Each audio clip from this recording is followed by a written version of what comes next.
ధర్మస్థలకు సంబంధించి మరొకసారి సంచలన నిజాలు వెల్లడించారు భీమా. ఎవరి మృతదేహాలను ఎక్కడ పూడ్చాలన్నది ధర్మస్థల ఆలయ అధికారులే తమకు చెప్పేవాళ్ళన్నారు. తనతో పాటు మరొక ముగ్గురు ఆ పని చేశారన్నారు. మహిళల డెడ్ బాడీలు అయితే అటవీ ప్రాంతం బాహుబలి కొండ నేత్రావతి నది ఒడ్డున పాతిపెట్టే వాళ్ళమన్నారు. ఇక తాము పాతిపెడుతుంటే కొందరు స్థానికులు చూసేవాళ్ళన్నారు. తాను పాతిపెట్టిన 100 డెడ్ బాడీల్లో 90 మహిళలవే అన్నాడు. మృతదేహాలపై లైంగిక హింసకు సంబంధించిన గుర్తులు కూడా ఉన్నాయన్న. తనపై దేవాలయ అధికారులకు డౌట్ వచ్చినట్లుందని చెప్తున్నారు. అందుకే ఆధారాలు మార్చాలని అనుకుంటున్నానంటూ విజిల్ బ్లోయర్ భీమా చెప్తున్నాడు. తాను గుర్తించిన కొన్ని ప్రాంతాల్లో మృతదేహాలు లేవంటున్నాడు.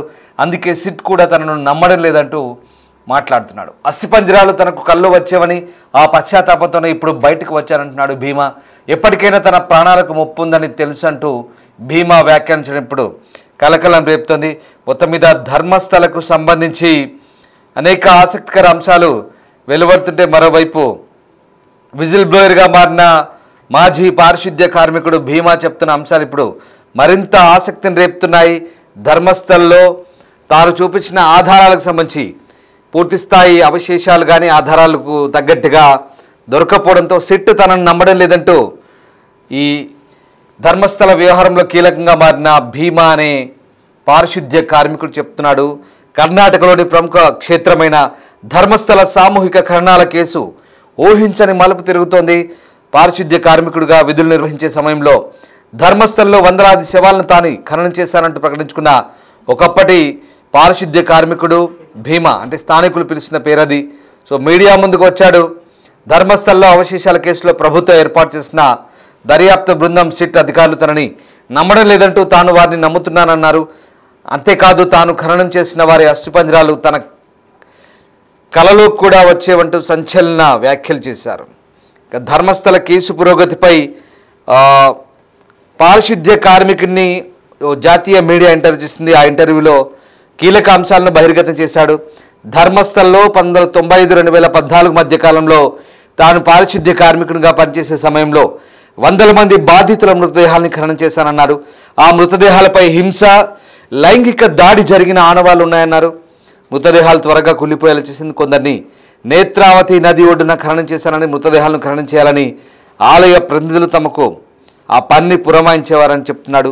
మృతదేహాల ఖననం విషయంలో ప్రభుత్వం, గ్రామ పంచాయతీ పెద్దలు ఎప్పుడూ తనకు చెప్పింది లేదన్నారు. ఎవరి మృతదేహాలను ఎక్కడ ఖననం చేయాలో, ఎక్కడ దహనం చేయాలో మొత్తం ఆలయ అధికారులు ఆదేశించేవారని చెప్తున్నాడు.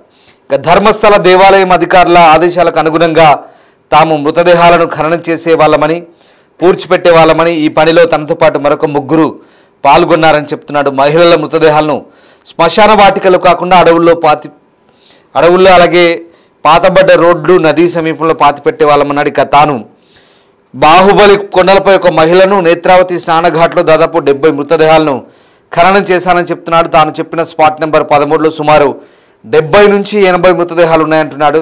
మృతదేహాలను ఖననం చేసే సమయంలో స్థానికులు తమల్ని చూసేవారంటున్నాడు. కానీ వాళ్ళు ఎప్పుడు జోక్యం చేసుకోలేదని పైనుంచి ఆదేశాలు వచ్చేవన్నాడు.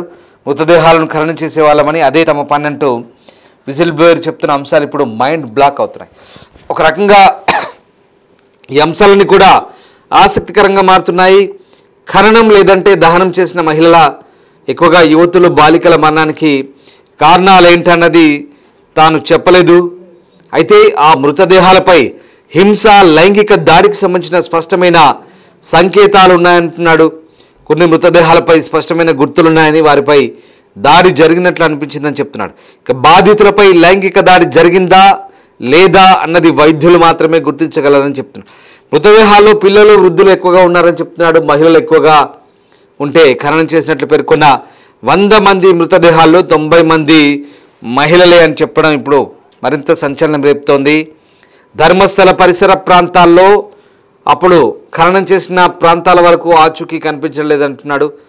ఇక 95-2014 మధ్య కాలంలో మృతదేహాలను ఖననం చేసే సమయంలో ఆ ప్రాంతమంతా నిర్మానుష్యంగా ఉండేదని, ఇప్పుడు ఎటు చూసినా చెట్లు మొలిచాయంటున్నాడు. నిర్మాణాలు ఏర్పడ్డాయని చెప్తున్నాడు. అయినప్పటికీ వాటిలో పాత రహదారి ఇప్పటికీ అలాగే సజీవంగా ఉంది. కాకపోతే ఆ ప్రాంతమంతా అడవిలా మారింది. ఇప్పటికీ తాను కొన్ని ప్రదేశాలు గుర్తించానని విజిల్ బ్లోయర్ భీమన్న చెప్తున్నాడు. ఇక జేసీబీ సహాయంతో మరిన్ని మృతదేహాలను గుర్తిస్తానంటూ కూడా మాజీ పారిశుద్ధ్య కార్మికుడు చెప్తున్న అంశాలు ఇప్పుడు సంచలనం రేపుతున్నాయి. వందల మందిని ఖననం చేశామని చెప్తున్నారు కదా. మరి ప్రభుత్వం ఏర్పాటు చేసిన సిట్ బృందం 13 ప్రదేశాల్లో పాక్షికంగా మృతదేహాల అవశేషాలు గుర్తించింది. వారిలో ఒక పురుషుడు మాత్రమేనని తెలుస్తుంది. మరి మిగిలిన మృతదేహాల మాట ఏంటి అని ప్రశ్నిస్తే బాధితుల్ని ఖననం చేసింది మేమే, కానీ నిజమే చెప్తున్నాను అంటూ తనను తాను సమర్థించుకున్నాడు. ఇంకా సిట్ గురించి కూడా ఆసక్తికర వ్యాఖ్యలు చేశాడు భీమా. ధర్మస్థల సామూహిక ఖననాల కేసు దర్యాప్తు కర్ణాటక ప్రభుత్వ ప్రత్యేక దర్యాప్తు బృందం పర్యవేక్షణలో కొనసాగుతోంది. సిట్ నేతృత్వంలో వారిలో సిట్ బృందానికి ఐపీఎస్ డాక్టర్ ప్రణవ్ మొహంతి నేతృత్వం వహిస్తున్నాడు. ఐపీఎస్ అధికారులు అనుచేత్, జితేంద్ర కుమార్ దయామా, ఎస్పీ సైమన్, పుత్తూరు తహసీల్దార్ స్టెల్లా వర్గీస్, బెల్తంగడి తహసీల్దార్ పృథ్వీ, ఇంకా చాలామంది ఉన్నారు. వీరితో పాటు వైద్య పరీక్షల కోసం మంగళూరు కేఎంసీ వైద్యులు, అవశేషాల పరిశీలన కోసం ఫోరెన్సిక్ నిపుణులు ఉన్నారు. వీళ్ళందరిపై తనకు నమ్మకం ఉందంటున్నాడు. ఇప్పుడు అదే సిట్ను మాజీ పారిశుద్ధ కార్మికుడు సంచలన ఆరోపణ చేస్తున్నాడు. సిట్ బృందాన్ని తాను నమ్ముతున్నట్లు వారి విధానంపై నిరాశను వ్యక్తం చేస్తూనే వాళ్ళని నమ్ముతానంటున్నాడు. కానీ వాళ్ళు తనను నమ్మట్లేదంటూ చెప్తున్న పరిస్థితి. తనకు గుర్తున్నంత వరకు ఈ ఖననం చేసిన ప్రదేశాలను చూపించడానికి వచ్చానంటున్నాడు. సంవత్సరాలు గడిచిన కారణంగా మృతదేహాల గుర్తింపు ఆలస్యం అవుతుందంటున్నాడు. గుర్తించేందుకు తన వంతు కృషి చేస్తున్నానని చెప్తున్నాడు.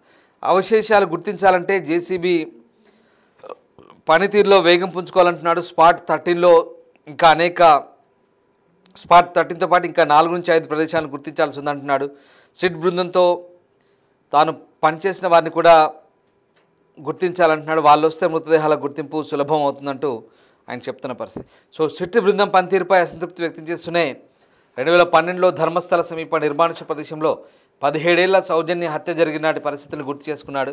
సౌజన్య హత్యకు గురైన రాత్రి తనకు ఫోన్ కాల్ వచ్చిందని, తాను ఎక్కడ ఉన్నాననేది అవతల వ్యక్తి ఆరా తీశాడని, తాను సెలవు తీసుకొని ఊరికి వచ్చానని చెప్పడంతో ఫోన్లోనే అవతల వ్యక్తి తనపై గట్టిగా అరిచాడని, మరుసటి రోజు హత్యకు గురైన అమ్మాయి మృతదేహాన్ని తాను చూశానంటూ విచారం వ్యక్తం చేస్తున్నాడు. సో ఇంకొక ట్విస్ట్ ఏంటంటే ఈ మొత్తం వ్యవహారంలో ఒకసారి తన కుటుంబానికి చెందిన ఓ మైనర్ బాలికను అధికారులు లైంగిక వేధించారు. దాంతో ధర్మస్థలం నుంచి 2014లో పారిపోయినట్టు చెప్తున్న పారిశుద్ధ కార్మికుడు అన్నాళ్ల పాటు అజ్ఞాతంలో ఉన్నప్పటికీ ఆ అపరాధ భావం వెంటాడుతూనే ఉందన్నాడు. కొన్నిసార్లు ఆ మృతదేహాల అస్థిపంజరాలు తనకు కల్లోకి వచ్చేవని చెప్తున్నాడు. అందుకే బాధితులకు న్యాయం చేయాలని సంకల్పంతో ప్రాణాలని ఫనంగా పెట్టి ముందుకు వచ్చానంటున్నాడు. ఇక తన ఉద్దేశం ఆలయాన్ని కించపరచడం కాదని, మృతదేహాలను గుర్తించడం, వాటికి అంతిమ సంస్కారాలు నిర్వహించడమేనంటూ మరోసారి స్పష్టం చేసిన ఆ విజిల్ బ్లోయర్ తనపై వచ్చిన ఆరోపణలు ఖండించాడు. మృతదేహాల నుంచి ఆభరణాలను దొంగిలించడమే కాదు, ఆలయాన్ని కించపరచడానికి ప్రయత్నం చేస్తున్నానంటూ తనపై వస్తున్న ఆరోపణల్ని పారిశుద్ధ కార్మికులు ఖండించాడు. తాను దొంగతనం చేసి బతకాలనిపిస్తే ఇక్కడికి ఎందుకు వచ్చేవాడినంటూ, ఆలయంలో ఎందుకు పనిచేసేవాడినంటూ చెప్తున్నాడు. సో ఇది మొత్తం మీద ఆయన చెప్పిన స్టోరీ. జాతీయ మీడియాతో చెప్పిన అంశాలు ఇవన్నీ కూడా నేను మీకు యాజ్ ఇట్ ఈజ్గా చెప్పాను. ఇక కర్ణాటక ప్రభుత్వం ఈ సిట్ ఏర్పాటు చేసి 16 ప్రదేశాల్లో తవ్వకాలు జరిపింది. వాటిలో 11 స్పాట్లో అస్థిపంజరాలు దొరికాయి. 13 స్పాట్లో అత్యధిక మృతదేహాలు ఉన్నాయంటూ భీమా చెప్తున్నాడు. అక్కడ తవ్వకాలు సాంకేతిక కారణాలతో నిలిపేశారు. ఇప్పటివరకు భీమా 15 ప్రదేశాలను గుర్తిస్తే వాటిలో 8 నేత్రావతి నది ఒడ్డున, మిగిలినవి హైవే పక్కన ఉన్న పరిస్థితి కనబడుతుంది. సో ఇది ఓవరాల్గా భీమా చెప్పిన అంశాలన్నీ కూడా నేను మీకు చెప్పాను. కంప్లీట్గా భీమా ఆ నేషనల్ మీడియాతో మాట్లాడుతూ తాను పాతి పెట్టింది నిజమే, 100 మందిలో 90 మంది ఆడవాళ్ళు, అందులో అన్నీ నేత్రావతి నది ఒడ్డునే ఉన్నాయి, దాంట్లో మైనర్లు ఉన్నారు, మహిళలు ఉన్నారు, చాలామంది లైంగిక వేధింపులకు గురయ్యారు, హత్యలు అంటూ చెప్తున్నాడు. అంతేకాదు తాను అపరాధ భావంతో తన కుటుంబ సభ్యులకు, తన బంధువును ఆ రకంగా వేధించినప్పుడు తాను అక్కడి నుంచి వెళ్ళిపోయినప్పుడు అవన్నీ కూడా తన కలలో వచ్చేవని, అందుకే తను అక్కడి నుంచి వచ్చినట్టుగా చెప్తున్నాడు. ఇంకా దీంతో అతను ఆ పశ్చాత్తాప భావంతోనే ఇప్పుడు ఇక్కడికి వచ్చానని చెప్తున్నాడు.